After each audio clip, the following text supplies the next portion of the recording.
Oke, jadi minggu lalu kita membahas tentang ini ya, kerangka berpikir ada induktif, ada deduktif ya. Yang satu, yang induktif itu dari spesifik ke general atau ke yang umum, kemudian yang deduktif itu yang sebaliknya, yang dari general ke yang spesifik. Oke, kemudian masalah memilih topik kita bisa lihat dari berbagai source ya, bisa dari penelitian sebelumnya dengan membaca paper, kemudian kita melihat challenge atau open problem yang ada di situ.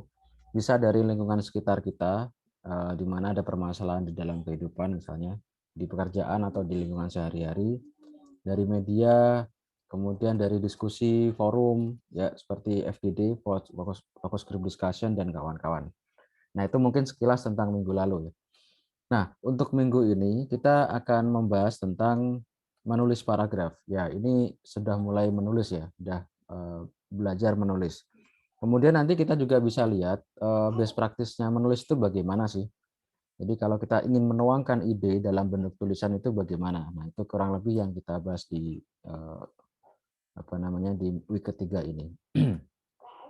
Oke, saya izin share screen. Ya, se Oke, sebentar. Sebelumnya ya saya berharap bahwa teman-teman sudah membaca tulisan ini ya, membaca slide ini di scale dulu sebelum kita review untuk sekarang. Oke, oke. Ya, ya, ini mungkin sekilas ya tentang topik ketiga ini, di minggu ketiga ya, tentang cara penulisan paragraf ya, mengembangkan paragraf. Oke. Ya intinya kita menulis paragraf itu untuk menuangkan sebuah ide atau gagasan ya, mengembangkan paragraf itu untuk menuangkan gagasan yang ya merepresent satu topik, satu ide atau satu bahasan tertentu. Nah, ya kemudian, ide yang terkandung dalam satu paragraf merupakan bagian dari ide yang lebih besar yang membentuk satu kesatuan dari satu tulisan. Nah, jadi satu ide di dalam paragraf ya, itu merupakan bagian saja ya, bagian saja dari ide besar. Nah, nanti ide dalam satu paragraf, di paragraf lain ada ide lagi membentuk, subsection ya, membentuk subsection. Subsection biasanya membahas satu persoalan tertentu atau satu, subtopik tertentu. Kemudian nanti antar subsection digabungkan lagi menjadi section, satu kesatuan section ya, sebuah bab ya. Kalau di paper itu nyebutnya section, itu bab. Kemudian subsection itu subbab. Nah, subbab nanti biasanya memiliki beberapa paragraf. Nah, satu paragrafnya menuangkan atau merepresentasikan suatu ide. Nah, kurang lebih gitu. Nah, kita mulai dari yang kecil dulu. Jadi satu paragraf dulu itu ada satu ide, nah nanti ada paragraf lain lagi, satu ide lagi yang saling berkesinambungan. Nah, nanti digabungkan menjadi subsection. Subsection digabungkan menjadi section atau bab. Section digabungkan dengan section lain nanti membentuk satu kesatuan paper gitu. Oke, semoga teman-teman sudah menonton YouTube ini ya, link video di YouTube ini. Nah, bagi yang belum nanti bisa ditonton setelah sesi sinkronus ini. Oke, ya, apa sih, manfaat dari writing, dari menulis? Nah, ini kita bisa punya beberapa benefit dari writing. Yang pertama, kita bisa meningkatkan reading comprehension. Nah, dengan berlatih menulis, saya yakin kemampuan reading kalian akan lebih meningkat, lebih baik gitu ya. Karena mau nggak mau ketika kita nulis, kita akan baca juga tulisan itu gitu. Nah, sebelum kita finalisasi, sebelum kita submit, pasti kita cek dulu. Ini paragraf udah enak belum dibaca. Satu paragraf dengan yang setelahnya itu nyambung apa enggak. Nah, dan seterusnya. Berikutnya ya ini ya, improve achievement in other academic areas. Ya, betul karena dengan menulis kita bisa punya semacam achievement ya, semacam yang bisa kita tulis di dalam CV. Misalnya kalau orang-orang di akademik ya, research atau education itu pasti menulis ya, published jurnal atau published paper itu ada apa saja. Nah, itu kan berarti achievement juga gitu. Dan juga sangat common di dalam pendidikan, baik itu di dalam negeri maupun di luar negeri, salah satu KPI ya. Jadi salah satu untuk mengukur performance seseorang ya, Key Performance Index itu adalah seberapa berkualitas dan seberapa banyak tulisan paper yang sudah dia publikasikan. Nah, jadi itu sebagai achievement juga. Oke, kemudian nah ini Writing contributes to a sense of connection and personal value. Nah, jadi teman-teman bisa meningkatkan sense untuk personal value dengan menulis gitu. Nah, yang paling penting, nah ini kita bisa meningkatkan pemahaman kita, understanding kita terhadap isu. Ya, karena menulis pasti menuangkan ide, pasti membahas suatu isu. Pasti kita mempropos sebuah solusi atau gagasan. Nah, itu kita pastinya meningkatkan pemahaman terhadap sebuah isu atau problem yang ada. Oke, ini tujuan dari writing ya. Beberapa poin tujuan dari writing, tapi tidak hanya ada di sini ya. Tidak hanya ini saja, yang lain mungkin ada tambahan lagi. Pertama untuk menginformasikan ya, to inform. Oke, mungkin di sini teman-teman juga tidak ini ya, tidak harus selalu scientific paper. Writing itu tidak harus selalu scientific paper. Jadi menulis tidak harus di jurnal atau conference atau magazine atau apapun. Nah, boleh yang populer, misalnya ya news ya media, kayak media. Kemudian misalnya di kolom ya, di kolom sebuah apa namanya koran atau majalah. Nah, itu bisa juga. Atau menulis di sebuah forum, memberikan gagasan, opini dan kawan-kawan, itu juga boleh. Dan juga misalnya sosial media mengeluarkan opini, menyampaikan gagasan tentang suatu persoalan dan solusinya, itu juga bisa. Bahkan menulis dalam bentuk cerita ya, cerita untuk fiksi atau non fiksi itu juga menulis gitu. Jadi itu juga baik juga. Oke, nah ini tujuan menulis, tapi mungkin di sini kita eh, persempit ya konteksnya untuk scientific. Nah, untuk scientific. Oke.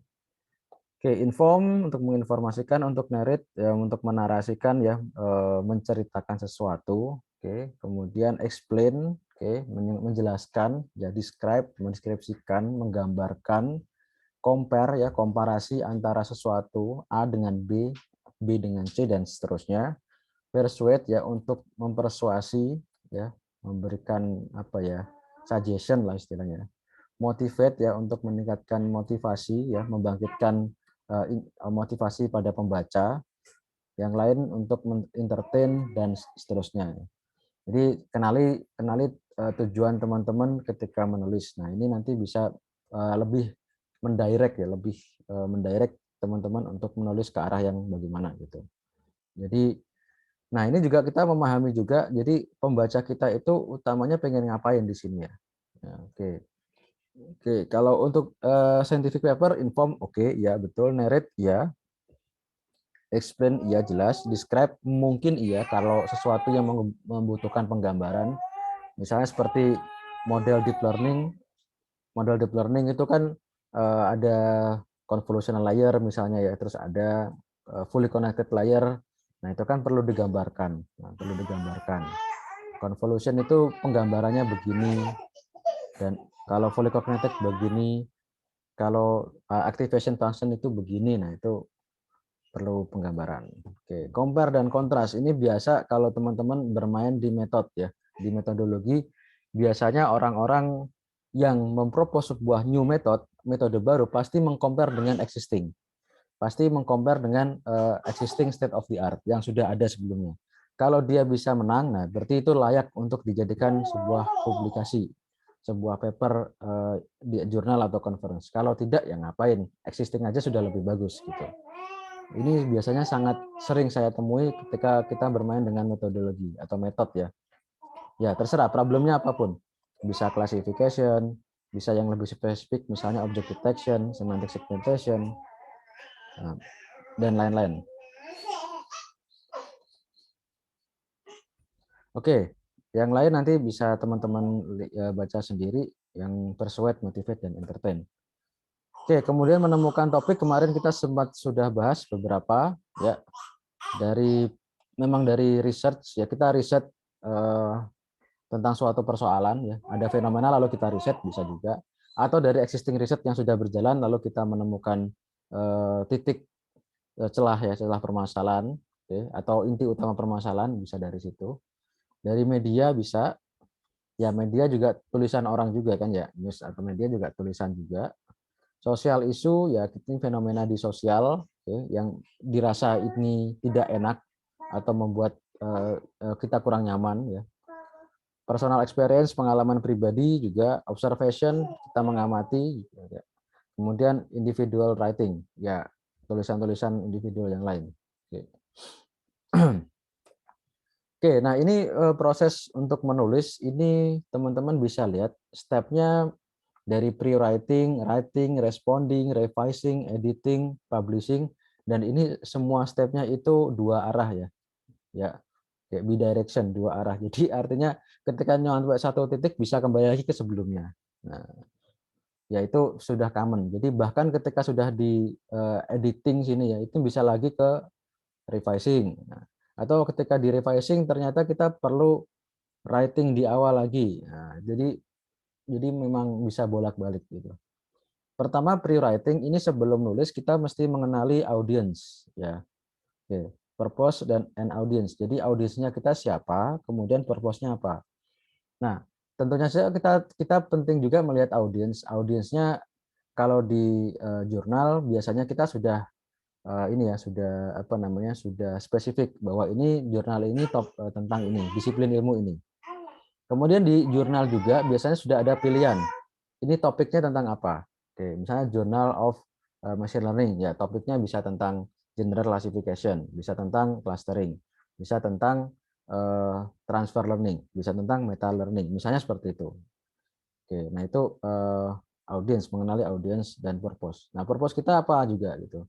Jadi purpose ini biasanya berkaitan dengan problem. Problem apa yang ingin kita solve ya dalam menulis publikasi ilmiah tersebut. Berikutnya brainstorming, ya itu ide ya. Oke, ide kita punya ide apa untuk solve problem yang kita angkat tadi. Nah, misalnya seperti saya sedang mengerjakan topik di continual learning atau incremental learning. Oke, itu problemnya. Bagaimana kita bisa achieve performance yang bagus ya pada suatu persoalan namanya class incremental learning misalnya. Nah, berikutnya brainstorming. Kita merumuskan ide ya, mencari ide. Nah, tentunya dengan ide ini tidak hanya kita memunculkan dari langsung begitu saja, tapi dengan membaca yang sudah ada. Ada yang menggunakan pendekatan A, pendekatan B, pendekatan C. Nah, setelah itu saya coba ramu misalnya. Oh, pendekatan A itu bagus di case seperti ini, kurang bagus di case seperti ini. Pendekatan B bagus di case yang ini, yang itu masih kurang dan seterusnya. Terus kita punya sebuah ide bagaimana kalau kita merumuskan ini. Oke, kemudian form ya. Nah, berikutnya writing ini di saat menulis ya. Di saat menulis pertama kita memperhatikan organization, organisasi dari tulisan ini. Ya, kemudian ini voice ya maksudnya apa yang kita bicarakan di situ. Kemudian word choice ya, voice mungkin ya apa yang ingin kita sampaikan ya. Word choice ya pemilihan kata ya. Pemilihan kata ini hati-hati karena di salah satu topik-topik tertentu di dalam riset kalau kata-katanya itu salah ya, konotasinya bisa ya denotasi atau konotasi ya, konotasinya bisa langsung beda jauh gitu ya. Oke, misalnya ini terkait dengan problem ya, terkait dengan problem. Misalnya kita ngomong yang satunya kelas incremental learning, yang satunya task incremental learning. Seolah kan mirip-mirip ya, satu kelas satu task. Atau misalnya yang satunya multitask, yang satunya multi kelas. Nah, itu kan beda ya. Kelihatannya mirip-mirip tapi ketika memilih kalimat yang salah atau pemilihan kata yang salah itu bisa konotasinya sangat jauh. Nah, berikutnya sentence fluency. Nah, ini masalah kelancaran ya dalam menyampaikan gitu. Nah, nanti ada tipsnya ya, misalnya menggunakan kalimat efektif. Nah, seperti itu. Jadi ketika menyampaikan sesuatu itu langsung to the point, nggak bulat aja gitu, nggak berpanjang-panjang. Ya. Oke, berikutnya responding. Ini biasanya ketika kita sudah submit suatu tulisan ilmiah lalu mendapatkan feedback. Ya, feedback itu bisa dari peer ya, teman, rekan, pembimbing, atau kita submit ke conference atau jurnal nanti kan dapat feedback ya, dapat review. Nah, oke. Atau juga teman-teman bisa dari self ya. Jadi di review sendiri. Oh, saya review sendiri. Ternyata masih kurang di sini. Terlalu banyak ngomongin A, yang B sangat minim. Nah, itu bisa tune in nanti, bisa direvisi lagi. Nah, berikutnya ketika mendapatkan revisi, ya, kayak mendapatkan review tadi, lalu direvisi, tulisannya direvisi. Ya, biasanya clarifying. Clarifying itu memperjelas ya, mengklarifikasi, memperjelas sesuatu yang masih dirasa nggak jelas atau abu-abu. Nah, biasanya reviewer biasanya memang nanya, ini maksudnya apa ini, kalimat ini nih, atau paragraf ini saya nggak ngerti maksudnya apa. Tolong dijelaskan. Nah, diperjelas, itu clarifying. Atau misalnya kita memberikan suatu rumus. Nah, ini simbol ABC ini belum dijelaskan, itu simbol apa gitu. Nah, itu clarifying. Oke, terus ya pokoknya sesuatu yang belum jelas itu diperjelas. Nah, itu clarifying. Reorganizing ya ini mengorganisasi ulang atau menyusun ulang susunannya yang dirasa maju mundur gitu ya. Begitu maju nanti ngomongin sesuatu yang mundur lagi. Nah, itu kan kurang enak untuk pembaca. Sebaiknya kan ketika maju ya maju terus gitu. Ya yang sebelumnya mungkin dimention satu kalimat aja gitu, nggak perlu satu paragraf menjelaskan ulang yang sebelumnya. Nah, itu reorganizing. Atau misalnya ada satu penjelasan yang seharusnya diletakkan di metodologi tapi dijelaskan di related work. Nah, itu kan kurang pas. Nah, kadang juga misalnya contoh-contoh atau detail-detail itu tidak perlu dijelaskan di introduction. Atau di introduction kalau mau ngasih contoh satu aja, nggak usah banyak-banyak. Nah, ternyata kamu memberikan 5 contoh gitu ya. Atau ada satu kasus yang bahkan dijelaskan dengan gambar. Nah, itu tidak perlu di introduction. Tolong dipindah aja ke related work. Nah, itu bisa kayak gitu. Refining ya memperbaiki apapun. Ya misalnya seperti simbol yang kurang jelas atau indeks ya, misalnya ada X1, X2, ada X11, X12 dan seterusnya. Kemudian gambar ya, gambar yang kurang jelas. Nah, dan kemudian ini precise language. Nah, ini yang penting juga. Ya, jangan sampai nanti multitafsir ya. Ini kadang kalau yang belum banyak pengalaman seringkali nggak precise kalimatnya. Oke. Mengatakan robust tapi sebenarnya tidak dibuktikan robustnya dengan eksperimen yang bagaimana. Ya. Mengatakan novel atau original tapi idenya sudah banyak sebelumnya sudah ada. Nah, itu ya kalimat-kalimat seperti itu membahayakan. Bisa menjadi serangan dari reviewer. Wah, kamu bilang novel tapi ini sudah ada sebelumnya. Nah, novelnya di mana? Nah, oke. Dan seterusnya. Editing, nah ini masalah convention, misalnya kalimat aktif pasif, mana ada jurnal-jurnal atau style ya yang lebih suka menggunakan kalimat aktif. Nah, ada yang menggunakan kalimat pasif. Nah, itu masalah convention ya. Tapi majority yang saya temui malah kebanyakan pakai kalimat aktif. Jadi kalimat pasif itu kan seperti menyembunyikan subjek ya. Kalimat pasif itu kalau dilihat sense-nya itu menyembunyikan subjek. Jadi itu apa ya? Mengurangi clarity, mengurangi kejelasan. Nah, sehingga banyak reviewer yang saya temui itu menyarankan untuk jadi kalimat aktif aja. Oke, kemudian publish. Nah, ini bisa di beberapa opsi seperti bulletin board ya. Eh, Istilahnya media populer gitu ya. Website, kalau kalian punya website atau blog atau sosmed. Kemudian bisa di suatu performance ya, suatu acara meeting gitu ya. Author chair dan kawan-kawan. Oke, conference, jurnal, focus group discussion, simposium, seminar, workshop. Nah, itu any kind of event. Oke, nah ini kurang lebih menjelaskan yang tadi ya. Teman-teman nanti bisa baca sendiri ya. Pre-writing, draft, revise, edit, final copy.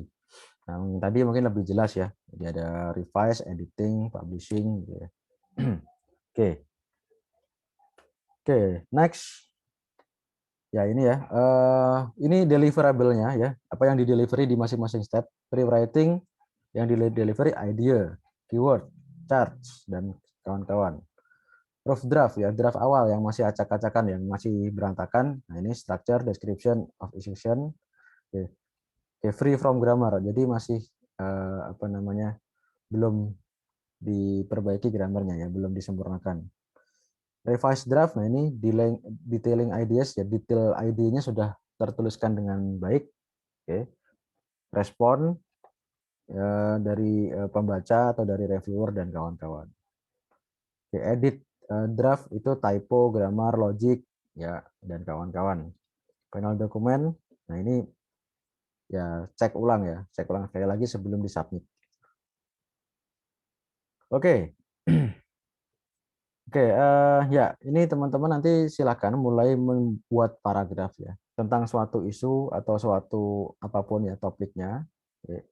Bisa yang sangat spesifik, bisa yang general dulu. Nah itu terserah teman-teman. Pokoknya silakan coba membuat paragraf. Bisa menggunakan deduktif ya, general atau spesifik, atau kita menggunakan induktif ya, spesifik to general. Oke. Oke, kemudian kita kenali dulu paragraf. Jadi apa itu paragraf?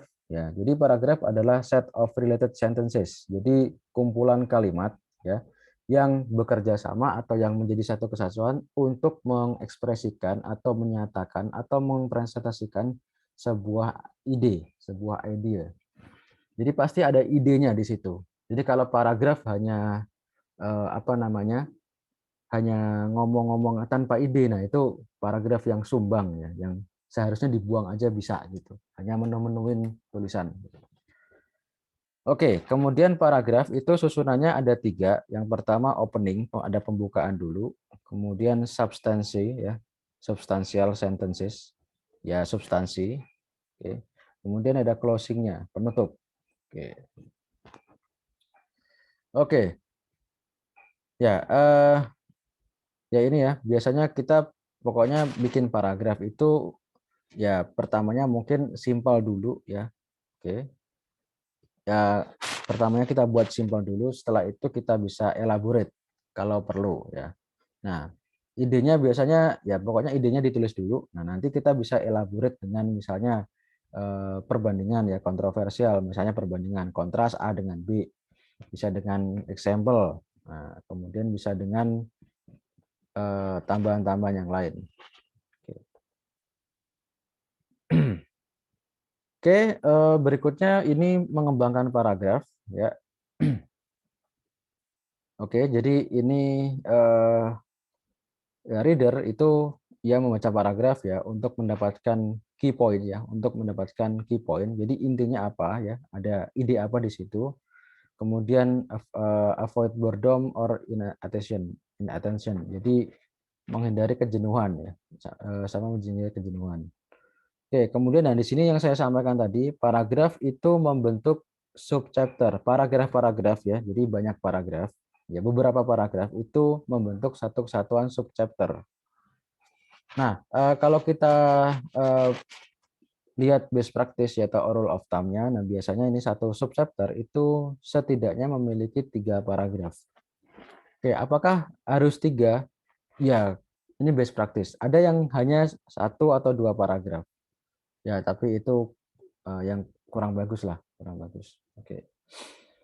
Ya, setiap paragraf, sorry, 3 paragraf itu ada ini opening, kemudian substansial, kemudian ada closing paragraf. Nah, jadi satu subsection sebaiknya ada 3 paragraf. Ya, ada yang opening, ada yang substansial, ada yang closing. Kemudian subchapter itu nanti membentuk chapter atau subbab itu nanti akan membentuk satu bab. Nah, misalnya satu bab sendiri introduction. Nah, itu kan introduction. Ada satu bab sendiri literatur review atau related work. Nah, itu kan satu ini sendiri, satu bab sendiri. Ada paragraf metodologi, ada paragraf result and analysis, ya eksperimen riset and analysis. Ada paragraf misalnya discussion, ada paragraf conclusion and future work. Oke ya, setiap chapter itu memiliki setidaknya 3 subchapter. Nah, ini sebaiknya ya, tapi tidak harus. Contohnya misalnya introduction itu jarang memiliki subchapter. Nah, teman-teman bisa lihat kalau baca-baca paper, introduction sama related work itu jarang memiliki subchapter. Oke, nah ini subchapter itu represent subdisiplin on discussed topic. Jadi satu subchapter itu merepresentasikan satu subdisiplin. Nah, misalnya metodologi nih. Nah, oke. Misalnya metodologi ya. Misalnya saya bekerja di continual learning. Nah, ada subchapter 1, misalnya regularization approach. Jadi membahas tentang paper-paper atau penelitian-penelitian sebelumnya yang menggunakan approach regularization. Ada yang kemudian subchapter berikutnya menggunakan memory approach. Nah, memory approach ya artinya menggunakan data yang disimpan sebagai memori. Nah, itu pendekatan-pendekatannya apa saja? Metode-metode state of the art sebelumnya itu apa saja dari situ. Berikutnya yang menggunakan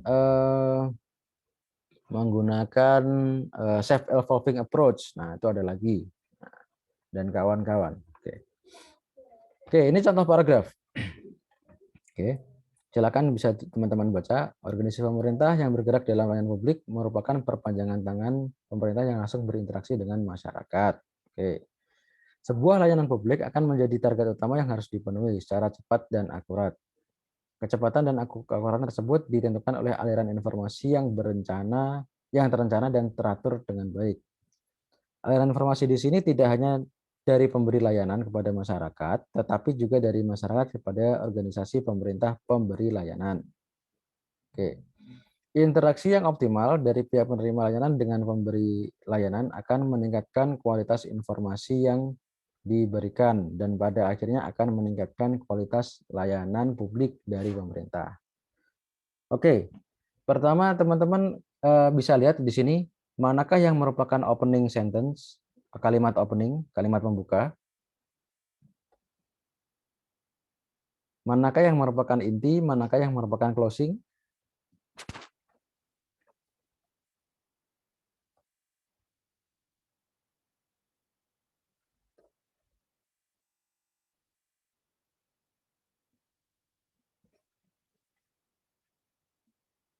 Oke. Tidak ada yang menjawab. Nah, oke. Nah, ini ya, opening sentence. Organisasi pemerintah terutama bla bla bla. Oke, kalimat pertama ini adalah opening. Setuju? Halo? Kalimat pertama ini adalah opening. Setuju? Setuju, Pak. Setuju. Oke. Berikutnya inti dari paragraf adalah, nah ini, semua pelayanan kebutuhan rakyat dan seterusnya dalam memberikan aliran informasi yang lebih bla bla bla.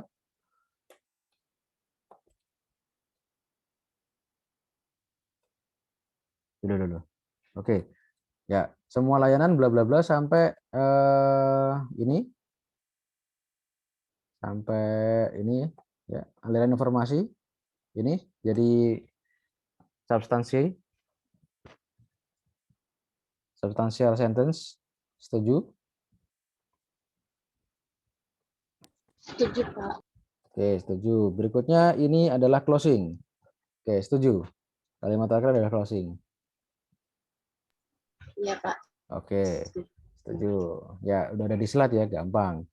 Berikutnya kalau kalian lihat ini paragraf dengan pola atau pendekatan induktif atau deduktif.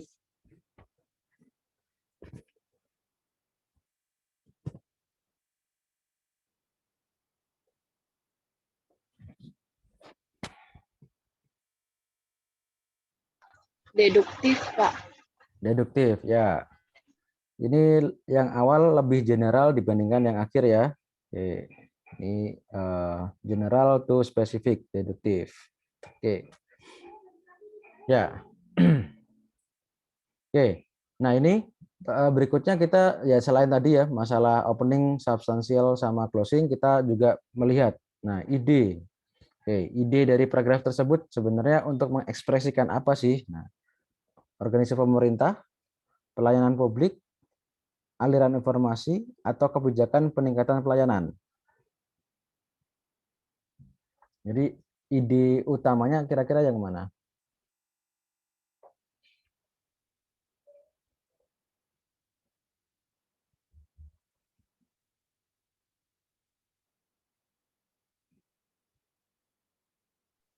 Boleh kembali ke slide sebelumnya, Pak. Tadi Oke. belum baca ini. Oh ya, oke. Silakan. Nah, ingat-ingat dulu ya. Organisasi pemerintah, pelayanannya, atau aliran informasi, atau kebijakan. Nah, jadi organisasi pemerintahnya, oke. pelayanannya, aliran informasi, atau kebijakannya. Kebijakan peningkatan layanan.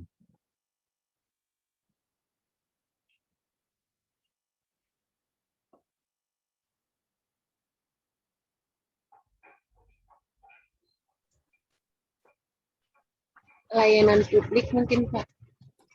Sorry. Oke, lebih ke pelayanan publik. Yang ingin ditekankan sebenarnya dari keempat ini yang lebih yang mana? Organisasinya, atau pelayanannya, atau aliran informasinya, oke, atau kebijakan peningkatan pelayanan. Sebenarnya inti utamanya yang di mana nih? Ingin menyampaikan ide yang di sisi mana gitu?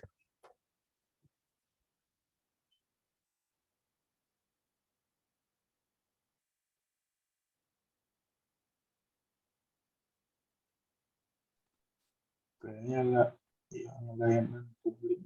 Pelayanan publik. Pelayanan publik. Iya. Oh, oke. Yang lain, yang lain?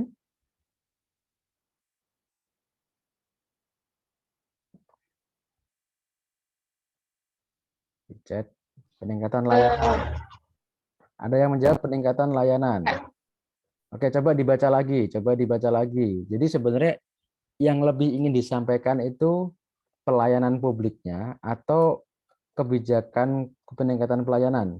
Sepertinya yang menjawab organisasi dan aliran informasi tidak ada. Kayaknya sudah mengerucut pada dua ini. Pelayanan dan kebijakan peningkatan pelayanan.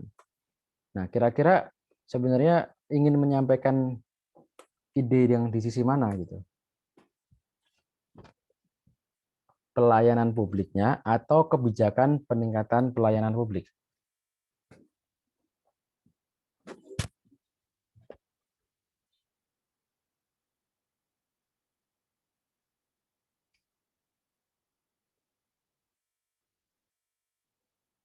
Atau gini deh, dari kalimat yang ada di sini semuanya yang menjadi kalimat utama yang mana deh? Yang intinya ada di kalimat mana deh? Inti idenya itu ada di kalimat mana?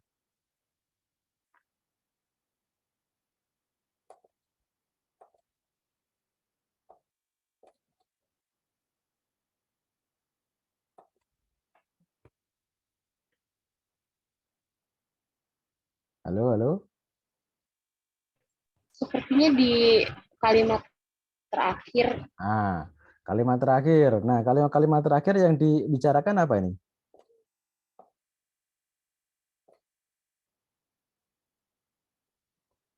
Interaksi yang optimal dari pihak penerima layanan dengan pemberi layanan akan meningkatkan kualitas informasi yang diberikan dan pada akhirnya akan meningkatkan kualitas layanan publik dari pemerintah. Nah, jadi sebenarnya intinya pada layanan pemerintah atau peningkatan kualitas layanan.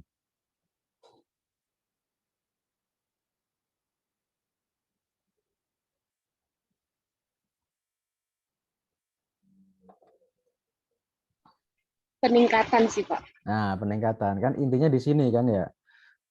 Nah, kita bisa meningkatkan intinya kan dia ingin menyampaikan bahwa dengan interaksi yang optimal itu maka meningkatkan kualitas informasi. Lalu pada akhirnya meningkatkan kualitas layanan. Nah, jadi sebenarnya yang ingin disampaikan lebih ke ini. Peningkatan kualitas pelayanan dengan cara itu meningkatkan atau mengoptimalkan interaksi antara pemberi dan penerima layanan gitu. Oke. Ya, kembali lagi ya pelajaran bahasa Indonesia ya. Ya nggak apa-apa. Sebenarnya kalau di ilmiah mungkin tidak seperti di bahasa Indonesia gitu ya. Kamu harus mencari ide utama, nggak begitu. Jadi kita lebih menulis gitu. Kita lebih berlatih untuk menulis bagaimana menyampaikan sesuatu. Jadi kalau dulu di bahasa Indonesia kalian diminta nih, ide utama paragraf ini ada di mana? Ada apa? ABCDE, ABCDE gitu. Kalimat utamanya kalimat yang mana? 1, 2, 3, 4, 5. Nah, ini lebih praktik ya, lebih praktikal gitu. Oke. Oke, nah ini analisis paragraf ya. Oke. Ya, kita bisa menganalisis paragraf tersebut dari sini ya. Usaha untuk mendapatkan keterkaitan antara kalimat pertama dengan kedua dan kalimat seterusnya ditandai dengan kata-kata yang diwarnai sama. Oke. Nah, teman-teman bisa lihat di sini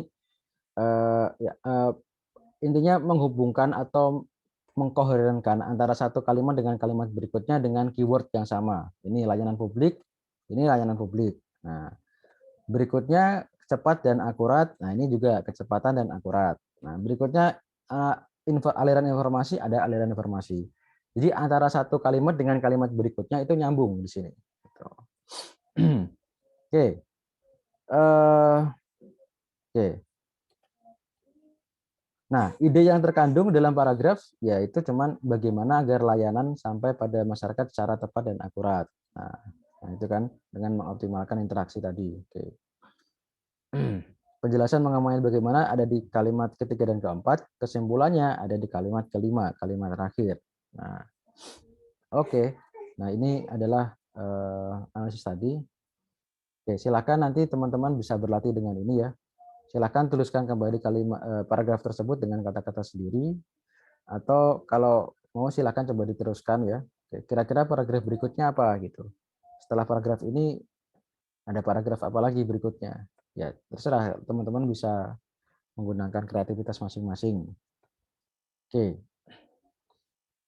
Oke, membentuk suatu subbab atau subsection kira-kira kita mesti menambahkan beberapa kalimat lagi. Ya, silakan dicoba nanti. Agar jadi satu subsection gitu. Oke, kemudian kalau jadi subsection kira-kira yang menjadi paragraf penutup ini bagaimana kira-kira? Oke, dan kemudian berikutnya apa yang mesti dilengkapi agar topik mengenai layanan publik ini bisa lebih ilmiah. Oke. Ya. Oke. Oke, ini karakteristik dari topical paragraphs ya. Jadi paragraf-paragraf yang mengandung satu topik tertentu. Oke. Ya, ini yang pertama ya harus memiliki satu topik only, hanya memiliki satu topik. Oke. Nah, kemudian itu harus menggabungkan subject matter ya. Jadi semua subjek yang dibicarakan di paragraf-paragraf itu nyambung ya, nyambung. Oke. Oke, dan ini deskripsinya teman-teman. Nah, ini ya. Contoh kalau kita ini contoh aja langsung ya. Proses pemilihan presiden harus memiliki beberapa tahapan. Nah, kan itu apa ya? Paragraf intronya, paragraf yang pertama. Nah, nanti di paragraf pertama mungkin disebutkan ada beberapa tahapan, yaitu 1, 2, 3, 4 disebutkan di situ. Nah, setelah itu nanti dijelaskan tahap 1 itu ngapain aja, mulai dari prosedurnya, mulai dari tujuannya, mulai dari benefitnya dan seterusnya. Oke. Tahap kedua dijelaskan di paragraf berikutnya dan seterusnya. Oke. Berikutnya, nah ini, ya itu harus menjelaskan seluruh hal yang pembaca harus tahu dari sebuah topik. Oke. Dan itu harus komplit ya. Yang kita ingin lakukan itu harus komplit ada di situ. Misalnya ini paling gampang ditemui di dalam metodologi. Jadi kan kita mempropos sebuah algoritma atau metode di dalam sebuah paper, new method ya, metode baru. Nah, intinya kan pasti di metodologi, di bab metodologi. Nah, di situ dijelaskan keseluruhan, dimulai dari problem settingnya, kemudian pendekatan yang digunakan, kemudian konsep-konsepnya, konsep pertama, konsep kedua, konsep ketiga.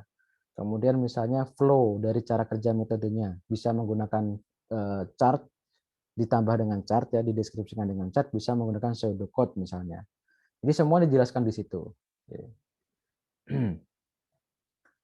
Oke, berikutnya, oke, ya ini ya. Jadi kalimat dalam sebuah paragraf ya, dari paragraf-paragraf tersebut harus reasonable ya, yang pembaca kita itu masih bisa untuk ngikutin. Jadi paragraf yang baik itu tidak terlalu panjang dan tidak terlalu pendek, tapi detail ya, singkat, padat, jelas. Nah, itu bukan slogan aja, itu memang benar-benar harus dipraktikkan gitu. Oke. Nah, ini mungkin kita bisa gunakan style yang apa namanya, yang serupa ya antara paragraf. Misalnya general to particular, jadi yang dari umum ke khusus dulu. Atau memang stylenya partikular atau general, jadi yang dari spesifik-spesifik ke yang umum. Ini yang induktif ya.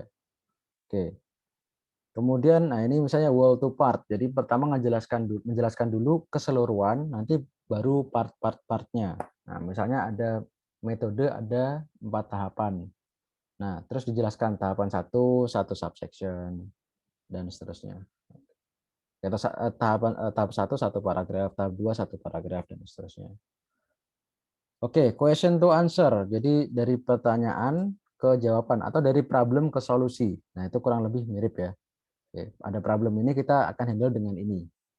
Ada problem imbalance data kita handle dengan pendekatan X. Nah, ada problem missing value kita handle dengan pendekatan Y. Nah, effect to cause. Ya, jadi dari efek ini penyebabnya apa? Nah, ini karena apa? Misalnya neural network itu bla bla bla bla bla karena ini. Nah, seperti itu. Oke, nah ini berikutnya adalah kalimat-kalimat dalam satu paragraf itu harus coherence. Nah, itu harus nyambung. Contoh seperti tadi ya, disambungkan dengan keyword yang sama. Oke ya. Akurat, cepat, akurat. Kemudian tadi akurasi, sama ya. Informasi. Oke, dan seterusnya. Nah, koheren itu kita bisa gunakan beberapa cara ya untuk membuat antar kalimat itu koheren. Yang pertama bisa gunakan dengan pronoun atau kata ganti ya. Nah, jadi kita sebut lagi dengan kata ganti, lalu kita jelaskan lebih lanjut di kalimat berikutnya. Ya, ini menggunakan repetitive structure ya, strukturnya saja yang repetitif tapi isinya jangan. Nah, oke, strukturnya repetitif. Oke. Kita bisa gunakan koherensi dengan kontras elemen dengan membandingkan satu dengan yang lain. Jadi menjelaskan pendekatan A itu begini. Meanwhile atau in contrary ya, di sisi sebaliknya pendekatan B itu mendekatkan pendekatan bla bla bla bla bla bla. Itu kan membandingkan. Nah, oke, kemudian connection. Nah, connection between paragraph ya, kata hubung. Oke. Bisa misalnya selanjutnya atau sebelumnya, oke ya. Prior to the process, sebelum proses tersebut kita perlu prepare apa. Nah, itu kan kata penghubung dan seterusnya. Oke. Ya, ini nanti teman-teman bisa coba gunakan dan praktikkan ya. Menggunakan pronouns, kata ganti, repetitive structure ya, tadi pakai keyword. Salah satunya pakai keyword tadi. Nah, di kalimat yang ada di contoh tadi ya, itu pakai keyword ya. Layanan publik. Cepat, akurat. Aliran informasi. Nah, itu pakai keyword.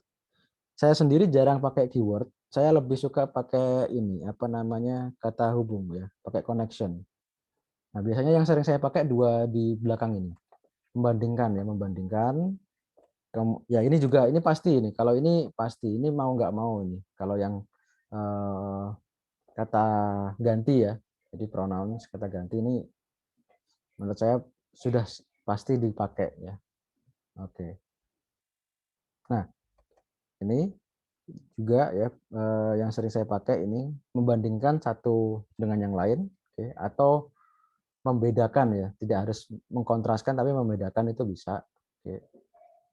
Kemudian bisa menggunakan kata hubung ya, before, after, then, beside, however dan kawan-kawan. Oke. Oke, spesial paragraf. Oke. Nah, ini spesial paragraf ya, paragraf-paragraf spesial. Oke, introductory paragraf. Ya, isinya hanya ingin membuka topik ya. Oke. Introductory paragraf, lead reader into your essay. Pokoknya ingin ngelit pembaca dulu ya. Pokoknya membuka omongan lah, kalau istilah komunikasi sehari-hari itu membuka obrolan gitu ya. Oke. Kemudian ada transitional paragraph, itu adalah transisi dari satu konten ke konten yang lain. Oke. Oke, concluding paragraph ini menyimpulkan ya. Oke. Tidak semua paper membutuhkan closing paragraph ya. Ya, mungkin ini hanya di kesimpulan atau di akhir bab 4 biasanya ya, result experiment analysis. Setelah diberikan hasil eksperimen dan dianalisis, dia sedikit menggali insight ya. Mengeneralisasi apa yang sudah dikerjakan itu. Jadi kesimpulannya apa gitu. Oke. Kalau kesimpulan aslinya atau resminya di state di conclusion ya, di bab 5 biasanya. Oke. Oke. Oke, berikutnya kita perlu dalam membuat paragraf kita perlu menggunakan kalimat yang efektif. Nah, ini yang sering diabaikan oleh penulis-penulis pemula karena untuk memperpanjang paragraf. Nah, jadi kata-kata yang tidak perlu itu sebaiknya dibuang. Nah, jangan hanya dipakai demi memperpanjang paragraf atau memperpanjang konten. Nah, karena itu akan membuat pembaca itu tambah pusing dan boring ya, boring. Ini apa sih kok dipanjang-panjangin gitu ya? Nggak to the point aja gitu. Oke, ya ini kalimat yang efektif ditentukan oleh keterpaduan kalimat ya, mengacu pada penalaran mau reduksi atau induksi, top down atau bottom up. Kemudian koherensi tadi ya, ya masalah koheren bisa dengan pronouns, bisa dengan keyword ya, atau repeatable ya, repeat pattern. Kemudian bisa menggunakan kata penghubung, atau kita bisa kontrari, mengkontraskan satu dengan yang lain. Nah, intinya kalimat efektif itu to the point, nggak banyak ngomong gitu ya. Oke, membahayakan bagi penderita. Nah, itu tidak efisien atau tidak efektif. Nah, mending ini membahayakan penderita langsung kan. Membicarakan tentang penyakit. Nah, membicarakan penyakit langsung. Mengharapkan tindakan langsung. Para guru saling membantu. Para dokter saling bantu-membantu. Ini kan bantu-membantu, ini kan kepanjangan gitu ya. Saling membantu. Saling itu kan sudah pasti timbal balik kan ya. Oke. Keharusan daripada dilakukannya tindakan pembedahan. Nah, ini kan kepanjangan ya kalimat ini.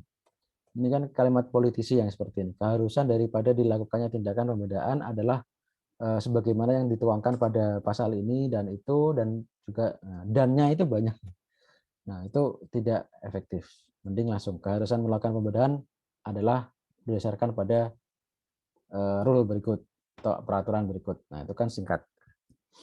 Oke, dari hasil penelitian memang menggunakan kata-kata yang kalimat efektif itu bisa menghemat sampai 50%. Nah, jadi kalau kalian punya kalimat yang muluk-muluk itu setelah direvisi menggunakan kalimat efektif tinggal 50%-nya. Jadi ya jumlah halaman pasti berkurang drastis.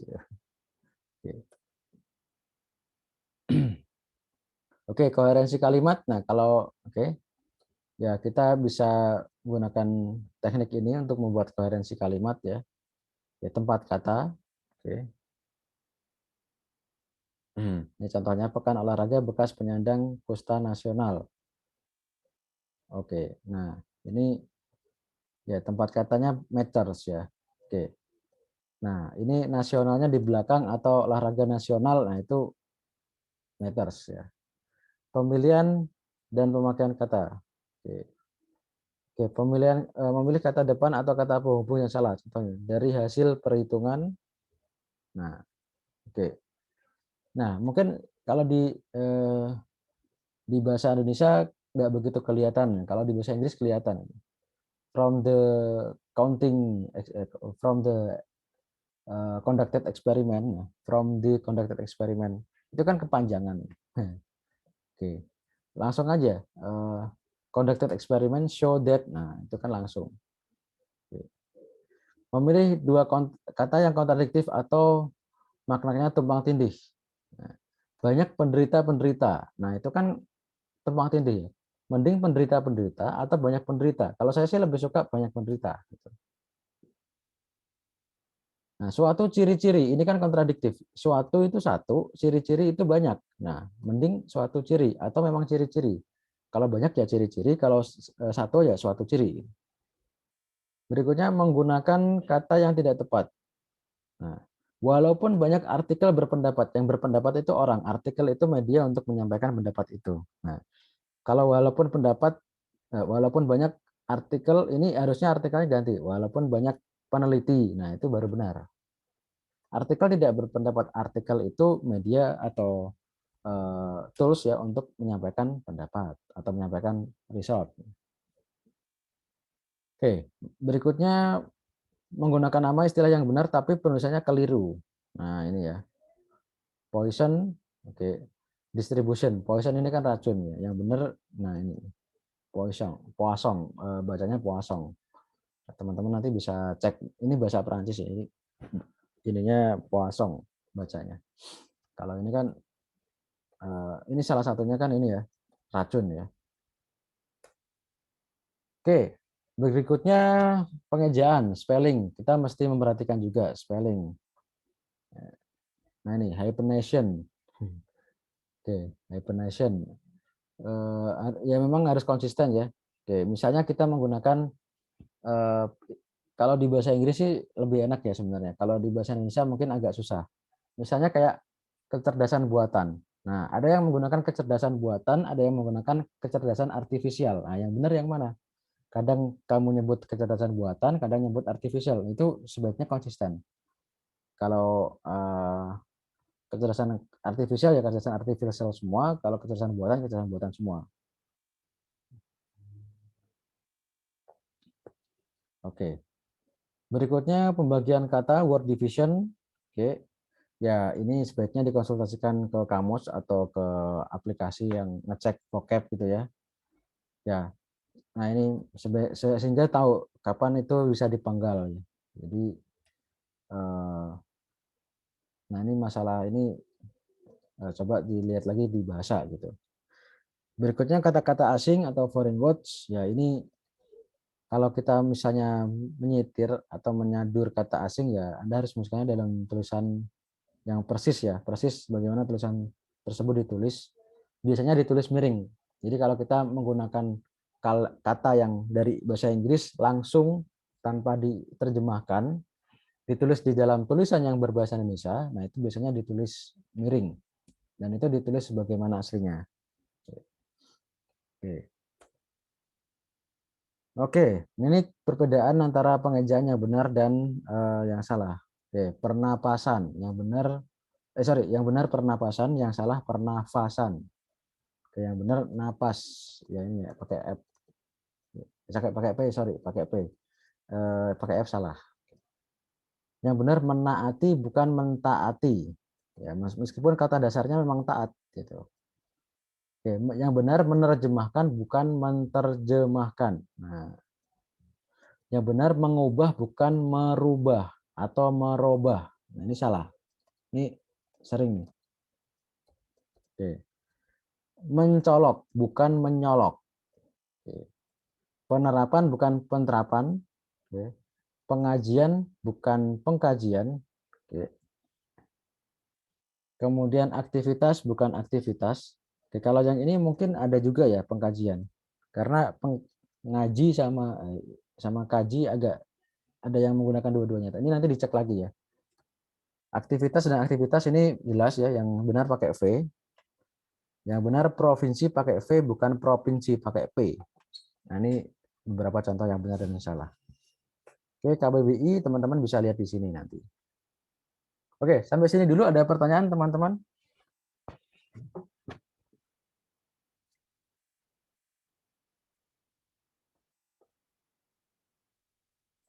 Ada pertanyaan dulu sampai sini? Oke, kalau tidak ada kita coba cek ya. Kita coba tes pakai paper asli langsung. Nah, ini papernya mungkin teman-teman kurang ngerti karena sangat problem spesifik ya. Oke. Coba ini ada paper. Oke. Ya. Ini belajar ini aja, belajar melihat keyword ya, melihat keyword aja ya. Bukan melihat keyword, melihat idea dalam satu paragraf. Nah, contoh di sini paragraf introduction. Nah, oke. Convolutional network CNN has been successfully applied to a broad range of computer vision tasks. Nah, ini kelihatan sekali bahwa ini adalah kalimat pembuka, ya, kalimat pembuka. Kelihatan sekali. Ini hanya kayak semacam mention atau inform sesuatu yang sudah common orang tahu ya, commonly known ya. Sudah secara default orang banyak tahu. Oke. For practical use, nah kita akan train large image dataset, then deploy them smart agent. Oke, ini mungkin kalau besar saya besarkan begini ya. Oke. Oke. and smart agent are often exposed a new and dynamic environment. Jadi kalau kita mentrain neural network ya, deep learning katakanlah, itu biasanya kita awalnya punya data yang besar, tapi nanti di tengah jalan aplikasi algoritma itu dipakai, itu harus berhadapan dengan environment atau lingkungan yang dynamic, yang berubah. Nah, sehingga ya, ada kebutuhan, ada urgensi untuk continually adapt the model ya to recognize new class emerging. Jadi sudah di training menggunakan 10 kelas, ternyata ada 5 kelas baru nih. Nah, katakanlah kayak COVID gitu ya. Nah, COVID misalnya kan awalnya cuma ada sehat sama COVID gitu ya. Ternyata ada varian lagi setelah sehat COVID, ada tambahan kelas lagi, ada COVID alpha, ada delta misalnya, kemudian ada omikron misalnya. Nah, kan nambah, kelasnya nambah. Atau misalnya kalau kita mengklasifikasikan makanan gitu ya, awalnya cuma bisa 3 jenis makanan, nasi goreng, soto, sama mie gitu ya. Ternyata berikutnya nambah lagi nih, kita pengen mengklasifikasikan makanan yang lagi nih, misalnya sayuran, capcay dan kawan-kawan. Kan pasti nambah terus, database pasti nambah. Teman-teman yang bekerja di e-commerce pasti itemnya juga nambah gitu kan. Kategorinya pun bisa nambah gitu. Oke, dulu mungkin cuma ada komputer sama laptop. Nah, setelah itu ada 2-in-1. Jadi laptop sekaligus tablet. Nah, kemudian ada netbook ya, laptop tapi kecil. Nah, dan kawan-kawan pasti nambah terus gitu. Nah, oke. The model ini ya. For example, nah ini contoh ya. Ini dia menyebutkan satu contoh untuk mendetilkan ide tersebut ya. Smart album ya, smart album function on smartphone, desain ya, didesain untuk automatic classify user foto, bisa mengklasifikasikan fotonya user both ya pada kondisi predefined dan user defined class, pada data-data yang sudah ada maupun yang user define, yang didefine sendiri oleh user. Jadi sudah ada database yang sebelumnya sudah predefined antara fotonya user dan yang bukan user, dan yang nanti didefinisikan ulang, yang dilabelin ulang oleh user. Nah, oke ya, the model itu underpinning the smart album di pre-train, di training sebelumnya, oke, on the predefined class. Jadi sebelumnya sudah di training pada data-data sebelumnya. Ya misalnya si user itu punya predefined class, misalnya si usernya sendiri dan anggota keluarga. Nah, tapi nanti yang ikut foto kan nggak cuma keluarga, ternyata teman juga ikut, kemudian rekan kerja misalnya, atau teman di sekolah ikut foto juga. Nah itu kan nambah ya, nambah face-nya itu nambah, database face-nya nambah. Dari yang tadi cuma keluarga, katakanlah 5 orang, sekarang tambah 5 orang lagi jadi 10 orang. Nah, kan mesti di training pada yang baru ya. Yang awal tadi 5 kelas, cuma ada user dan keluarga 5 orang. Nah, sekarang nambah 5 lagi gitu, katakanlah orang baru, teman atau teman ya, atau ya, orang lain lah gitu ya. Teman ngobrol, teman nongkrong atau teman kerja ya, atau teman sekolah gitu misalnya. Nambah 5 orang lagi. Nah, jadi kan mesti adaptasi ya, mesti adaptasi pada new class, new emerging class. Nah, makanya itu disebutnya new emerging class ya. Oke. Nah, dari sisi user ya, from user perspective, oke, dia males dong kalau saya mau nganotasi, saya mau memilah-milah, saya mau ngasih label ke banyak image, itu kan males ya. Only willing to annotate very few image example for new class. Jadi kalau ada orang baru ya saya ngelabelinnya ya dikit aja lah. Ini si A, ini si B, ini si C. Nggak perlu semua foto saya klikin satu-satu saya labelin. Ya kalau bisa 1 gambar aja atau 5 gambar aja gitu kan. Oke. Karena labeling itu proses consume manpower, karena itu membosankan dan ini ya, membutuhkan waktu, membutuhkan effort. Nah, dengan demikian ya, therefore itu CNN harus beradaptasi ya, harus capable, untuk incremental learning. Jadi yang sebelumnya sudah ada kelasnya, predefined class 5, harus bisa secara incremental belajar 5 kelas lagi. Nah, dari sampel yang sangat sedikit. Nah, dari yang sangat sedikit. Nah, we term this ability as few shot incremental learning. Nah, itulah yang disebut sebagai few shot incremental learning. Harus incremental learning karena ada kelas-kelas baru, tapi jumlah datanya sedikit. Ini disebutnya few shot. Nah, atau disingkat FSCIL. Nah, ini teman-teman bisa lihat di sini bahwa satu kalimat ini ya, satu paragraf ini ide dasarnya adalah untuk mengenalkan problem ini, few shot class incremental learning. Oke. Nah, itu ide dasar dari kalimat pertama ini. Nah, berikutnya, nah ini dia menceritakan a naive approach ya, ada pendekatan-pendekatan yang sebelumnya ya. Oke. Yang sebelumnya. Oke. Itu menggunakan menggunakan ini ya, fine tune. Nah, ya pendekatan yang paling naif itu fine tune. Ya, pokoknya ya ada kelas baru ya fine tune, training aja ulang pada kelas yang baru. Oke. Oke, jadi pada kelas yang baru. Tapi simple fine tuning itu punya problem. Kalau fine tuning aja itu punya problem, forgetting old ya. Oke. Yang disebut sebagai catastrophic forgetting. Nah, ternyata sudah banyak orang yang meneliti ini gitu.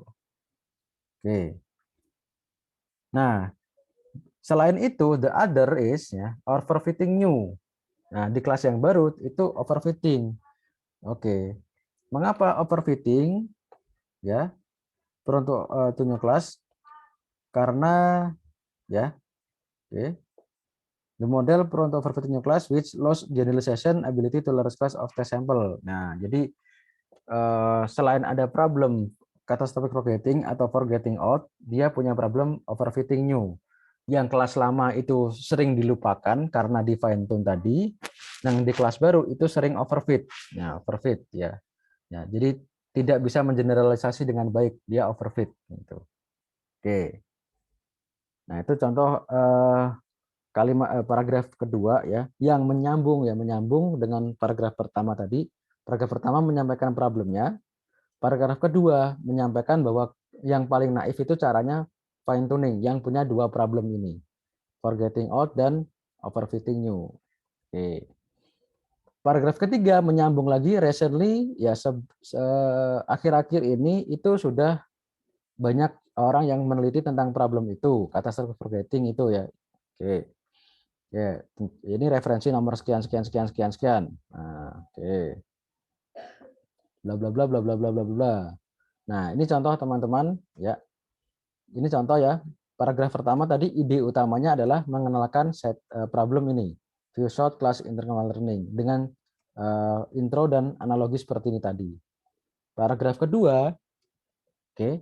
Ini untuk menyampaikan ada bahwa pendekatan yang paling naif ya, yang paling paling gampang ya, itu memiliki dua problem utama, forgetting old dan overfitting new. Oke. Paragraf ketiga, nah ini dia mulai dari yang general. Nah, sudah banyak riset tentang hal itu ya, yang menyelesaikan masalah catastrophic forgetting di referensi ini. Bla bla bla. Nah, biasanya mereka incrementally under multitask bla bla bla. Nah, oke. Oke. Nah, oke, teman-teman mungkin bisa baca ya. Ini paragraf ketiga.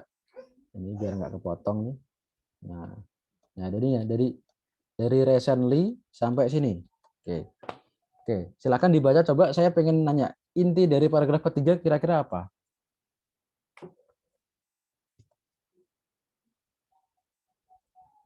Oke, silakan dibaca terus coba kasih saya kasih saya pendapat. Itu inti dari paragraf ketiga ini kira-kira apa?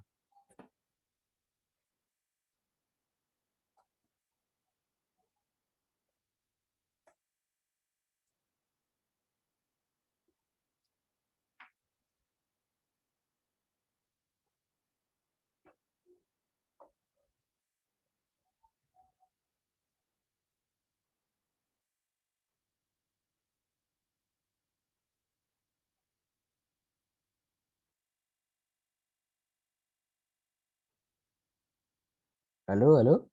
Ada yang punya pendapat? Ayo, silakan dicoba. Paragraf ketiga, recently there have been many research bla bla bla sampai very limited. Nah, idenya apa intinya?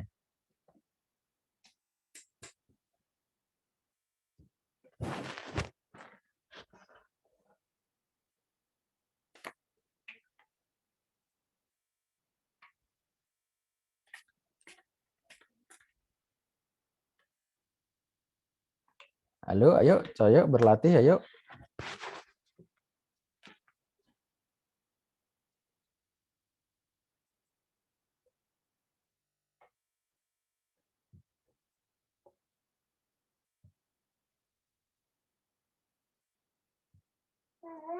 Nah, ada yang jawab. Kita coba lihat. Solusi yang pernah ada, ya, oke, itu dibicarakan tapi bukan merupakan inti dari paragraf ketiga.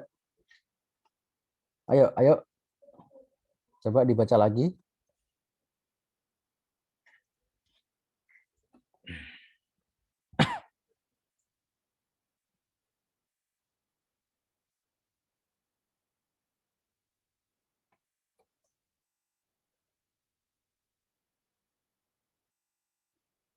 Oke, ini gampang sekali. Gap research, tolong dielaborasi maksudnya bagaimana gap research, Nur Hafsari? Maksudnya gap research apa?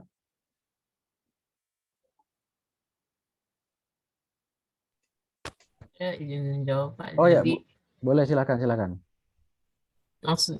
jadi mungkin yang sebelumnya itu sudah ada uh,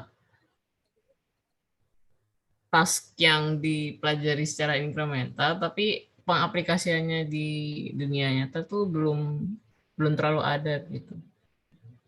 Oh, ya, hampir sih, hampir sih. Ya, memang awalnya dia mention bahwa sudah ada penelitian sebelumnya tentang mengatasi masalah ini, ya mengatasi masalah catastrophic forgetting. Nah, tapinya tadi yang salah. Oke, coba dibaca lagi.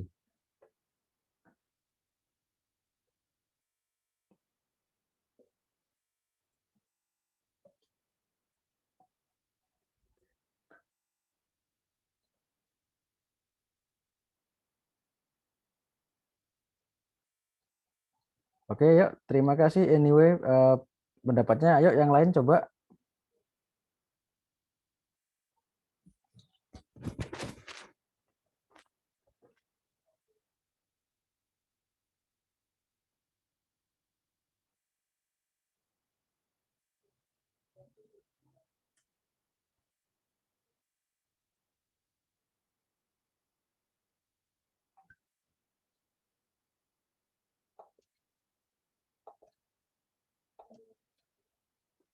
Halo, halo. Ayo, ayo.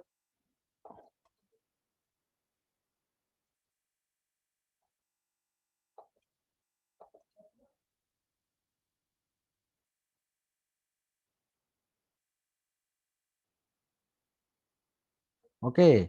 Nah, teman-teman bisa lihat ya, perlahan-lahan, pelan-pelan.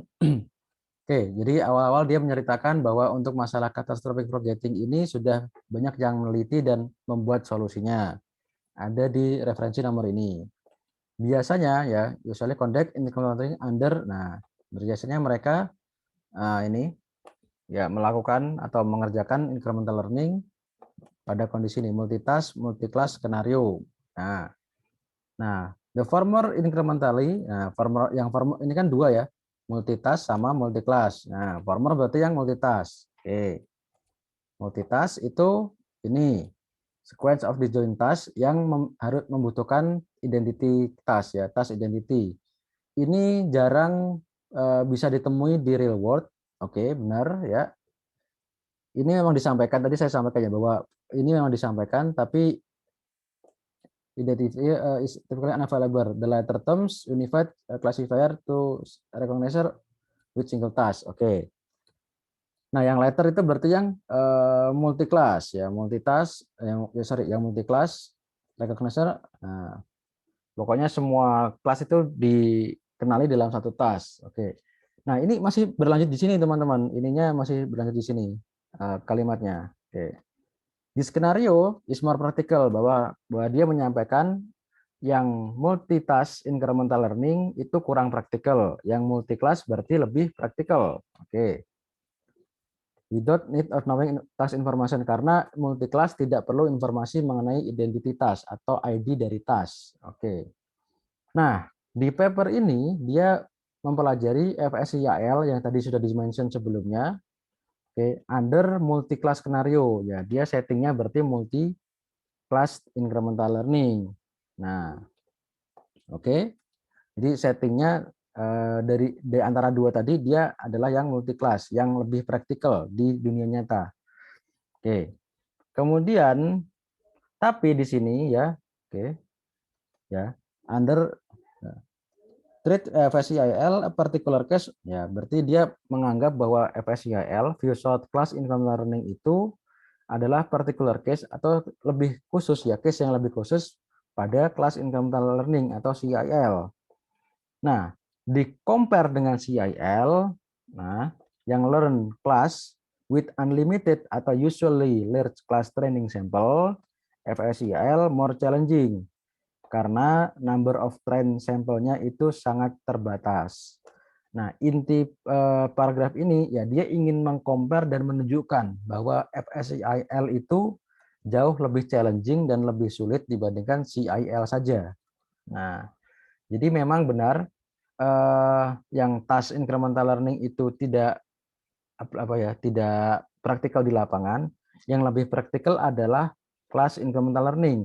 Tapi kelas incremental learning sendiri itu masih menggunakan data yang banyak untuk setiap kelasnya atau large scale data, training sample. Yang mana FSIL itu hanya menggunakan sampel yang sangat terbatas atau few short. Nah, jadi intinya kalimat ketiga ini dia ingin memberikan penekanan atau komparasi sekaligus penekanan bahwa FSIL few short class incremental learning itu jauh lebih challenging, lebih menantang dibandingkan kelas incremental learning saja. Nah, itu inti dari paragraf ketiga. Oke, sampai sini dulu ada pertanyaan teman-teman?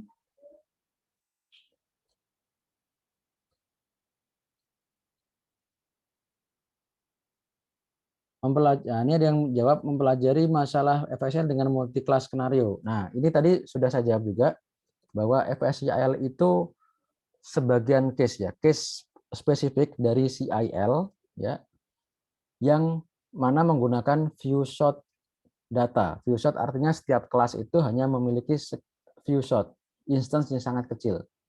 Biasanya kan kalau kita pakai klasifikasi itu kan kelas incremental learning itu satu kelas isinya ribuan atau ratusan. Nah, kalau few short ya kadang cuma satu, kadang cuma 5.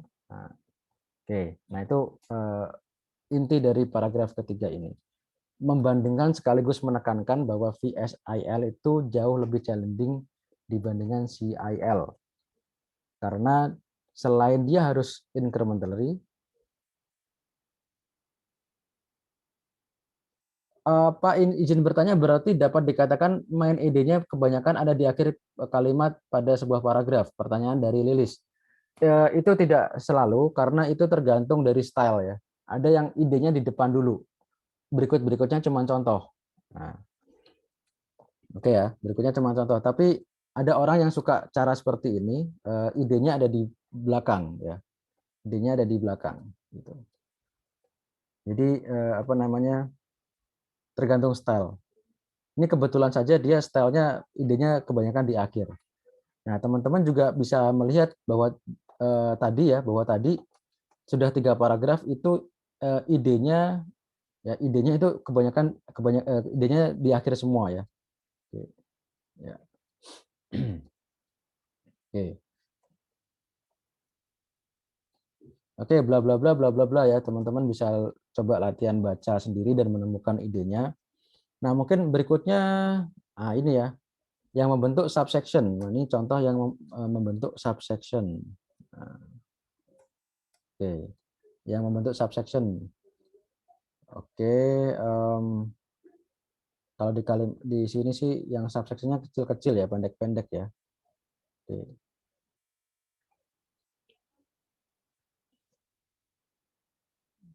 Nah, ini oke, ini ya. Contoh ya, subsection ya.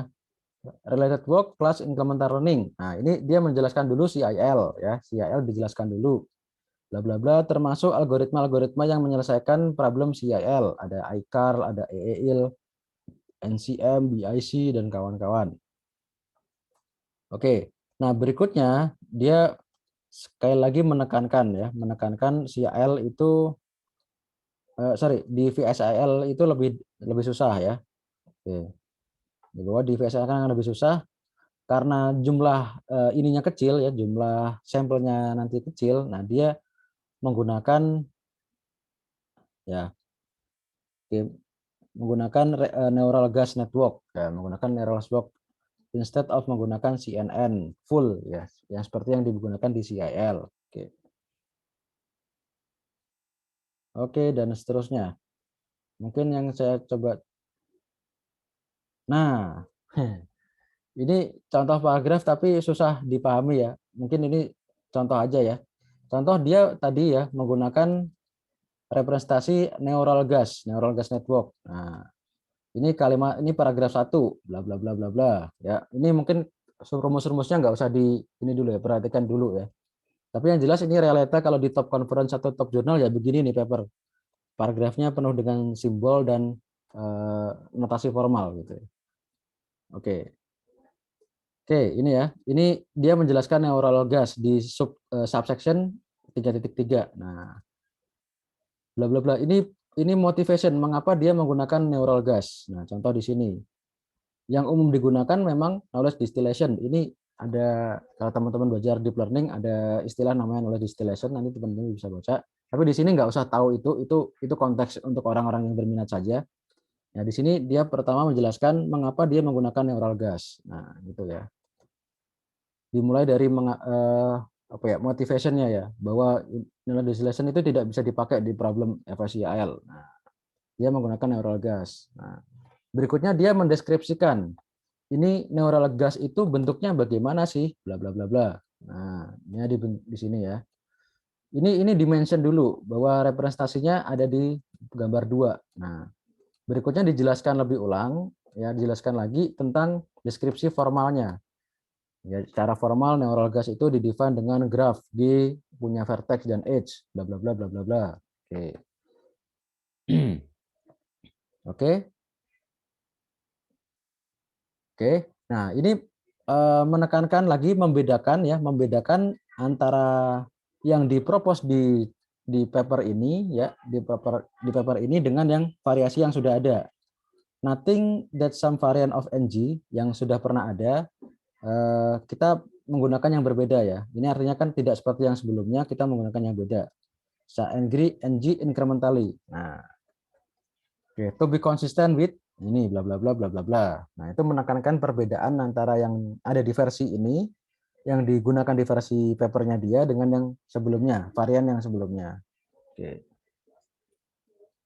Oke, ini ya menjelaskan inisial ya. Initially bagaimana bla bla bla bla bla bla. Oke. Nah, ini add incremental session T sama dengan 1 ya initial task ya, initial session. Nah, add the incremental session di session selanjutnya setelah T sama dengan 1, ini prosesnya di sini. Nah, bla bla bla bla bla bla bla bla bla. Digambarkan dengan gambar yang ada di sini. Nah, ini contoh bahwa satu subsection dibentuk oleh beberapa paragraf yang saling berhubungan. Nah, contoh paling gampang kalau kita menemui di paper itu di bagian metodologi.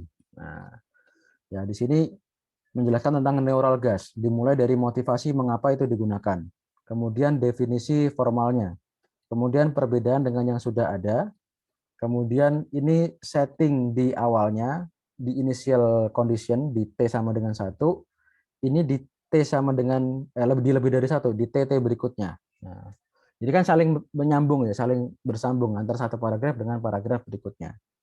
Oke. Jadi ini saya tidak ingin membawa kalian ke dalam rumus-rumus yang rada gaib ini ya, kayak susah ini. Nah, saya cuma ngasih tahu bahwa ini adalah koherensi antar paragraf untuk membuat atau membentuk satu subsection. Oke. Ya, sampai sini dulu. Ada pertanyaan?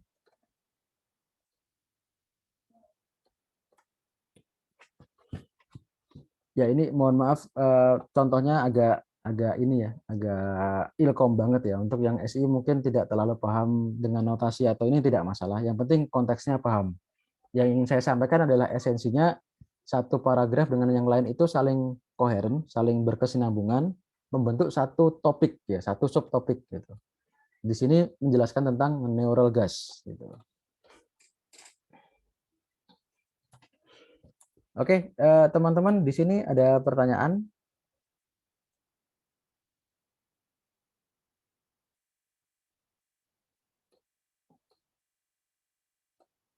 Oke. Ya, memang membaca paper harus latihan ya, harus dilatih tiap hari, dilatih dengan menulis juga, dilatih dengan mendalami topiknya juga. Jadi memang untuk riset yang bagus ya kita membutuhkan banyak hal ya, dari sisi teknikalnya sendiri, yaitu disiplin ilmunya sendiri, dari bahasa dan lain-lain, dan juga istilahnya pengalaman, knowledge yang sudah kita dapatkan. Oh, ini sudah pernah disinggung di sini. Nah, itu juga pengalaman itu. Nggak bisa instan memang. Mungkin awal-awal membaca paper memang berat ya. Kita nggak ngerti sama sekali isinya. Ini apa sih gitu. Paling di antara satu paragraf ini teman-teman yang paling gampang ngertinya cuma ini doang gitu kan. CNN-nya doang gitu ya. Predefined class nggak begitu ngeh. Ya mungkin ada sebagian ngeh, sebagian nggak. Emerging class juga sebagian ngeh, sebagian nggak.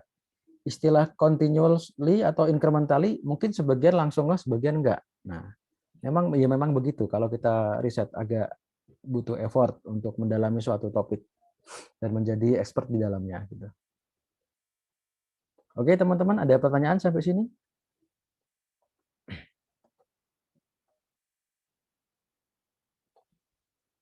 Oke. Kalau tidak ada ya mungkin sampai sini dulu teman-teman. Ini saya intro sedikit ya untuk kritik paper. Nanti teman-teman bisa baca, ini bahan untuk minggu keempat ya. Minggu keempat kebetulan libur Isra Mi'raj jadi tidak ada kuliah ya. Jadi teman-teman silakan baca sendiri nanti materinya. Ya ini ya tentang kritik paper. Mengapa karya ilmiah harus dikritik dan dievaluasi. Oke. Ini slide saya sudah terlihat? Ya, Pak. Oke. Oke, ini mohon maaf tadi saya pakai PDF gagal terus diekspor. Oke. Ya, ini mengapa karya ilmiah harus dikritik dan dievaluasi? Ya, kritik karya ilmiah dilakukan sebelum kita mereview beberapa karya ilmiah. Ya, jadi memang ya biasanya dari satu paper itu kita mengkritik ya. Ini apa yang kurang, apa yang apa yang harus diimprove dan seterusnya. Oke, ya ini kritik karya ilmiah dilakukan terhadap satu karya ilmiah yang dipublikasikan di jurnal atau conference. Nah, terutama teman-teman nanti kalau yang bekerja di akademik menjadi reviewer ya pasti melakukan kritik. Paper ini apa yang kurang? Baik dari segi substansi maupun bahasa. Paling gampang biasanya melihat paper itu ya dari dua itu, dari sisi substansi atau technical dan dari sisi penulisan atau presentation atau bahasa.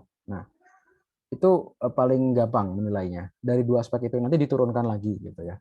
Dari technical ada masalah metodologi, ada eksperimen, ada uji hipotesis misalnya, ada signifikansi testing yang kurang meyakinkan, ada dataset yang tidak cukup mewakili dan seterusnya. Oke. Oke ya. Nah, review karya ilmiah dilakukan terhadap beberapa karya ilmiah terkait membentuk body of literature. Oke, sebentar. Oke, next. Ya, ini. Oke, ya. Alasan mengevaluasi dan mengkritik karya ilmiah ini ya, evaluasi mendorong si pembaca untuk melakukan kritik atau kritik paper. Oke, agar tidak mengulangi kesalahan yang sama, agar bisa mempertahankan best practice. Nah, ini beberapa tujuan ya. Alasan mengapa kita mengkritik paper. Oke. Nah, berikutnya mengkritik paper itu ternyata menggambarkan tingkat pemahaman ya, tingkat understanding kita terhadap paper yang dibaca. Nah, jadi salah satu cara paling gampang ketika kita membimbing mahasiswa yang tugas akhir misalnya untuk ngetes dia itu paham apa tidak tentang suatu paper ya, suruh kritik. Paper ini tolong kamu kritik. Mana aspek yang bagus, mana aspek yang kurang dan perlu diimprove. Oke. Oke. Kemudian berikutnya, kalau kritik itu diberikan dalam bentuk review, misalnya di conference atau jurnal, nah itu memberikan masukan untuk peneliti, untuk autor yang menulis ya, dan juga untuk saran perbaikan penelitian mendatang gitu. Oke. Nah ini ya, kritik atau evaluasi terhadap suatu paper akan membuka jalan untuk penelitian selanjutnya. Apa yang kurang, apa yang masih jadi open challenge, open problem, oke, dan seterusnya. Oke. Oke, apa yang harus dikritik dan dievaluasi dalam sebuah paper? Oke, ya semuanya sebenarnya. Satu paper itu ya semuanya. Biasanya kalau saya pribadi menggunakan tadi ya dua ini utama tadi, masalah penulisan dan masalah teknikal. Nah, oke. Nah, tapi kalau kita lihat dari section dan subsection ya semuanya, semua bagian dari paper itu bisa kita jadikan bahan untuk dikritik. Judul ya. Apakah mudah dipahami atau represent yang ditulis? Nah, mungkin judul mudah dipahami tapi tidak represent apa yang ditulis. Judulnya tentang apa, yang isinya tentang apa. Nah, oke. Tema, tema atau isu sentral penelitian. Yang dibahas itu problem apa? Problem itu sudah solve atau masih layak untuk di riset? Researchable apa enggak? Kalau sudah solve ya dengan performa yang bagus, misalnya memprediksi spam dan not spam, sudah tidak ini lagi, sudah tidak relevan lagi sekarang. Itu sudah solve 5-10 tahun yang lalu. Jadi mengklasifikasikan email jadi spam atau tidak spam itu sudah lama gitu ya. Oke. Identifikasi masalah penelitian. Nah, sebenarnya dia itu bisa nggak mengidentifikasi masalah utama. Isunya dia bisa ngeh nggak yang di solve itu sebelah mana gitu. Oke. Berikutnya tujuan penelitian. Nah, tujuannya itu bagus apa enggak? Objektifnya itu worth it apa enggak? Memiliki benefit untuk ilmu pengetahuan dan aplikasinya apa tidak? Oke. Nah, ini ya. Sejauh mana tujuan itu dan sebesar apa gap-nya. Jadi tadi ya kayak orang sudah banyak yang meneliti tentang CIL, Class Incremental Learning. Kalau dia teliti lagi tentang CIL ya sama aja yang dengan yang sebelumnya. Tapi kalau dia propose yang baru, FSCIL, Few Short Class Incremental Learning, itu something new, something more complex, something more challenging.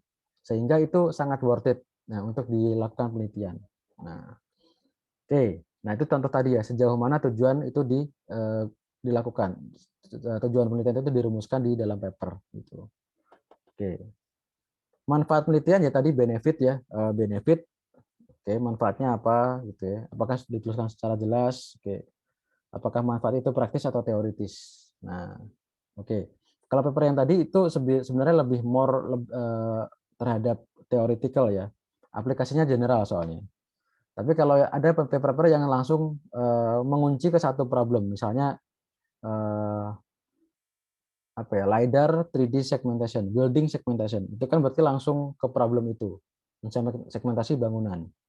Atau misalnya flood segmentation, ya mensegmentasi banjir. Jadi untuk tahu seberapa parah banjir itu di suatu area. Nah, itu ada juga kayak gitu. Oke. Oke. Berikutnya kerangka pemikiran. Nah, tadi ide ya, ide. Kerangka pemikirannya dia benar apa enggak? Make sense apa enggak gitu. Redundan dengan existing state of the art apa enggak. Nah, itu masalah ini. Tinjauan pustaka, relevan enggak yang sudah ditulis di dalam paper itu? Jangan-jangan dia hanya mensitasi satu paper yang relevan, yang lainnya itu enggak relevan. Yang lain itu ya cuman tertiary lah, secondary atau tertiary yang relevansinya itu kecil gitu. Oke. Metode penelitian. Nah, ini. Metodenya relevan apa enggak? Make sense apa enggak?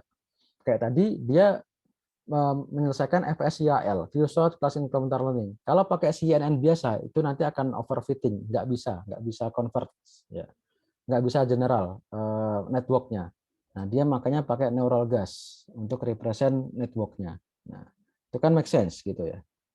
Karena neural gas di penelitian sebelumnya sudah dipakai untuk Few Short Learning, ya. Jadi kan tadi kan Few Short Class Incremental Learning, ya, yang sebelum-sebelumnya sudah pernah dipakai neural gas untuk Few Short Learning aja tanpa kelas incremental. Jadi make sense dan nanti dia modifikasi. Oke, analisis dan interpretasi ya ini ya apa namanya, interpretasi yang dia lakukan, yang dia tulis terhadap fakta atau hasil eksperimen itu benar apa tidak gitu ya. Oke, contoh ya misalnya kita mendapatkan akurasi klasifikasi pendeteksian suatu penyakit misalnya 90% akurasinya. Tapi ternyata sensitivity sama specificity-nya jomplang, ada yang 100, ada yang 20.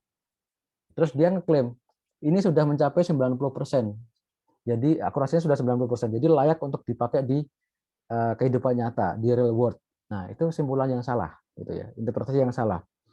90% akurasi dengan precision dan sensitivity dan specificity jomplang 10 dan 20 itu tidak make sense untuk dipakai sama sekali. Berarti dia hanya bisa mendeteksi satu kelas, yang kelas yang lain tidak bisa. Berarti kemungkinan dia hanya bisa mendeteksi orang yang sehat saja, bisa dia kenali. Orang yang sakit masih 20% tadi. Nah, itu contoh interpretasi yang kurang tepat di dunia medis ketika kita mendapatkan akurasi 90% tanpa melihat dulu matriks yang lain seperti sensitivity dan specificity. Oke, dan seterusnya ya, sejauh mana kontribusi penelitian, penemuan baru, novelty, dan lain-lain. Nanti mungkin kita bisa review apa itu novelty, apa perbedaan antara novelty dan originality. Novelty, keterbaruan. Originality, keaslian. Duh, sama dong, keterbaruan dan keaslian. Nah, nanti kita akan bisa bahas. Teman-teman bisa baca dulu dari berbagai source. Nanti di sinkronus selanjutnya kita bisa bahas apa perbedaan novelty dan originality. Oke, berikutnya penarikan kesimpulan. Kesimpulannya itu nariknya empiris atau tidak, valid atau tidak. Bisa dilihat dari data yang dikumpulkan, metode penarikan kesimpulan, hipotesis testing, skenario eksperimen yang dipakai, dan seterusnya. Oke. Oke. Nah, ini teman-teman nanti bisa baca poin-poinnya. Oke, tips and bits. Oke. Ya, ini ya. Kalau Anda bisa mengkritik karya ilmiah, maka Anda pasti juga mengevaluasi laporan proyek, tapi belum tentu sebaliknya. Jadi, karena karya ilmiah itu lebih logical ya, lebih logik. Oke. Oke. Oke, aspek-aspek yang diperlukan dalam satu laporan ilmiah diperlukan juga dalam satu laporan proyek. Oke. Kemampuan evaluasi laporan karya ilmiah dan laporan proyek dapat menentukan apakah penelitian dan proyek tersebut sudah dikerjakan sesuai dengan usulan awalnya. Nah, sesuai dengan tujuan awal dan seterusnya. Oke, di sini nanti teman-teman ada tugas kedua kritik paper. Sebelumnya ada tugas satu lagi menulis paragraf. Ada di Skele untuk informasinya. Oke, sampai sini dulu teman-teman. Ada pertanyaan? Oke, apakah tujuan dapat sekaligus sebagai manfaat? Itu bisa saja ya, bisa saja. Karena indirectly manfaat itu sebuah efek dari tujuan. Nah, misalnya begini, tujuannya adalah membuat metode ya, metode yang bisa mengklasifikasikan orang sehat dan COVID dengan akurasi 100% atau dengan high performance ya.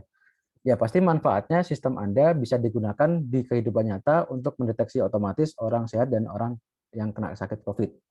Nah, itu kan inline ya, inline. Jadi makanya tadi saya sampaikan bahwa manfaat biasanya itu efek dari tujuan gitu. Oke, apalagi yang riset-risetnya di bidang applied ya, yang bidang di applied ya tujuannya yang untuk solve problem itu, untuk membuat misalnya disease classification, automatic disease classification ya berarti kan langsung bisa mengenali penyakit. Nah, tujuannya di situ ya benefitnya ya bisa mengenali penyakit secara otomatis dengan akurat. Nah, itu udah bisa jadi satu benefit sekaligus. Tujuan dan benefit jadi satu sekaligus. Tapi orang-orang yang di theoretical biasanya lebih ke problem yang general.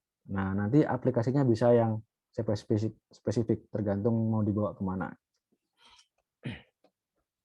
Oke, ada pertanyaan lagi teman-teman?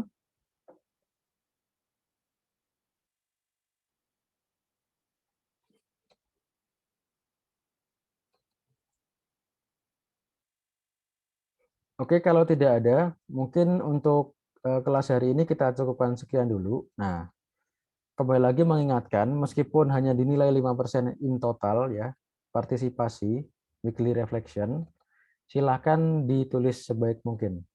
Ingat ya, menulis itu menambah pemahaman Anda tentang suatu topik. Nah, jadi dengan menuliskan di weekly reflection, saya yakin pemahaman teman-teman akan lebih baik dan lebih terstruktur tentang suatu topik yang dipelajari di minggu itu. Daripada yang tidak menulis. Mungkin akan lebih mudah cepat lupa bagi mereka yang tidak menulis. Gitu. Tapi yang menulis pasti lebih terstruktur dan lebih awet memorinya.